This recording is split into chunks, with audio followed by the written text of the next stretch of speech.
this is my favorite part, and that's that they're vulnerable. They're both vulnerable in their play, and that play is, in fact, far more vulnerable than confession. You know, we're processing, right? We process. And even though we sound like we're saying something, it's not actually very vulnerable. It's just kind of vomiting. You're just kind of vomiting together, and which could be, vulnerable in its way. But in play, as in combat, one takes a real chance because uncertainty is a part of the playful spirit. Play is dangerous because it's a risk. Every joke is a risk.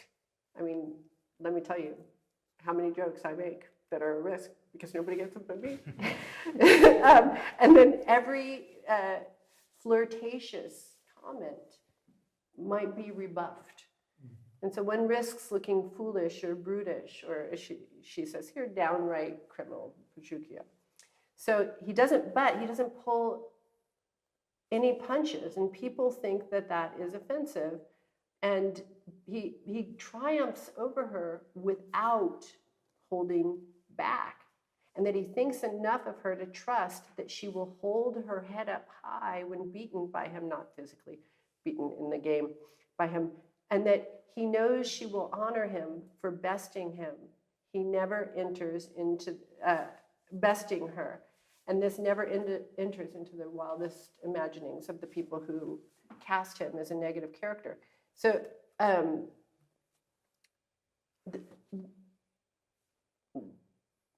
we have a lot of toxic mimics of these relationships, and mere rigid dominance, or the kind of mere reticence in the background, the timid reticence, or the pretending, can't begin to get close to this level of play that's available. But it has to be lifted up out of the conditioned ideas. And the primary conditioned idea is, I would say, I once took this class, and the teacher said women think men are dumb, and all of the women nodded. And then the other teacher said, women think men are dumb, and everyone nodded.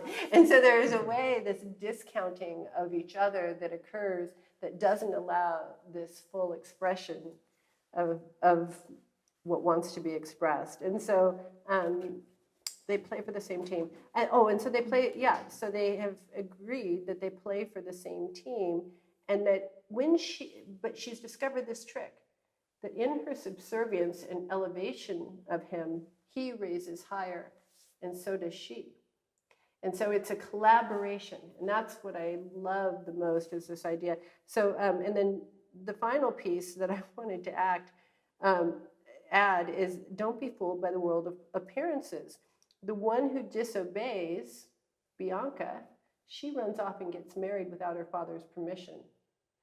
And the one who actually is... love is the only way I'll say it, does obey, is seen as the wild wench.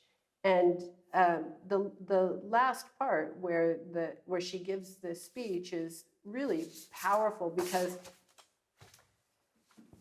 you see kind of the state of relationships in that final portion. What you see is these two men with these women who won't come, who, they married because these women were so obedient.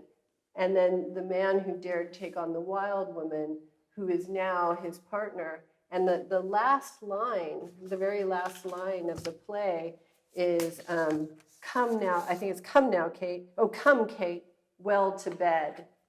And so there's the understanding that they're always playing together, and that they actually have a sex life.